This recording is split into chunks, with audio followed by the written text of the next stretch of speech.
Hey guys, today I'm going to talk about cheat meals and how they relate to strength athletes. If you're a physique athlete, you probably already know the importance and use of a cheat meal, but in my opinion, it's different when applied in a strength context. Now, for reference, this question comes from one of the athletes that I'm coaching for the showdown meet. He's a very high level lifter and he's going to be competing in the 165-pound weight class. So we started out together about 190 pounds 2 or 3 months ago or so, and we've been very slowly dropping that down to where we're within range for a water cut. Now, in general, for strength, I prefer very slow bulks and very fast cuts. The reason for that is that when you're gaining weight and your leverages change, you want to give your body as much time as possible to adapt to those new leverages. On the flip side, the longer that you tend to diet and be in a caloric deficit, the more dramatically your strength tends to drop. So we have to be very careful with this particular lifter to make sure that he doesn't reach that point where strength kind of falls off the cliff from being in a deficit for too long. On the other hand, we also don't want to diet too conservatively and have to plan to go up against a very brutal weight cut going into a big meet, right? So we have to find that balance. Cheat meals can be very, very useful in that kind of a strategy, but it's important to know when and how to use them. When you're a bodybuilder, right, you want a cheat meal when you're too flat. So either your muscles kind of lose some of their pop, right, and they look flat in your check-in pictures, or you have an extreme difficulty getting a pump to the point where it's impacting the quality of your workout. For strength, it's much different because the glycogen, for bodybuilding, you have to deplete your glycogen to lose fat to a certain extent, right, and you want to minimize that extent. For powerlifting, the glycogen stores are not that important because typically you're not going to be performing a whole lot of high rep work, at least not when you're in meet prep. Okay? So, glycogen and your ability to, create and sustain a pump is not the best indicator of how things are going. So, what is a good indicator? In my experience, there are a few different things that I kind of look out for. The number one is digestion. When guys stop having regular bowel movements, it's definitely time to change things up. That's the easiest way I think, to gauge.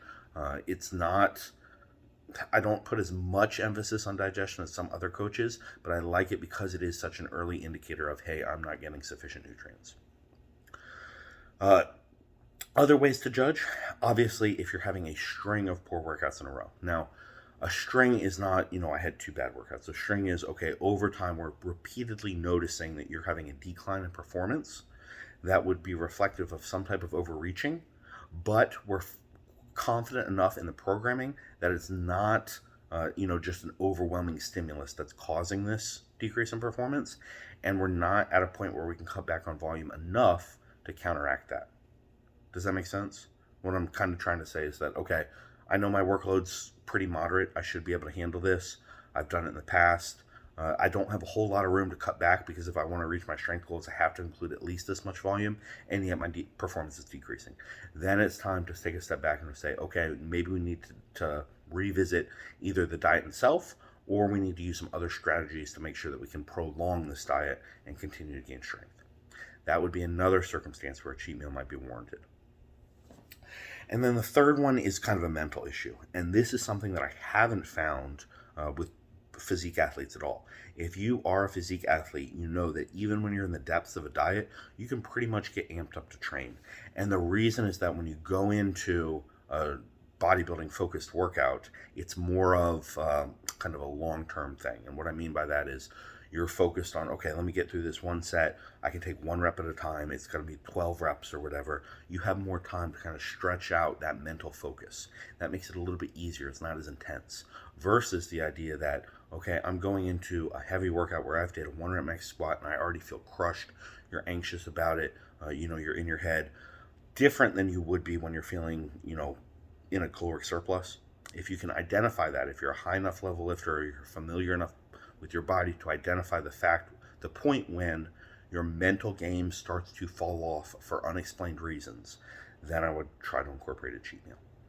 Now, what those cheat meals are going to look like differs depending on kind of the circumstance. So, for example, in the case of you've noticed impaired digestion or very slow digestion, then I would probably have 1, maybe 2 cheat meals over the course of a week. I'd look to increase sources of fiber, look at different food and macronutrient sources, and see how we can kind of adjust and kind of get that back to normal. All right, so that one is more of a acute issue, and I would try to fix it in the short term. On the flip side, let's say there's that decrease in performance. What I would do is probably have a whole week where I'm going to refeed the athlete.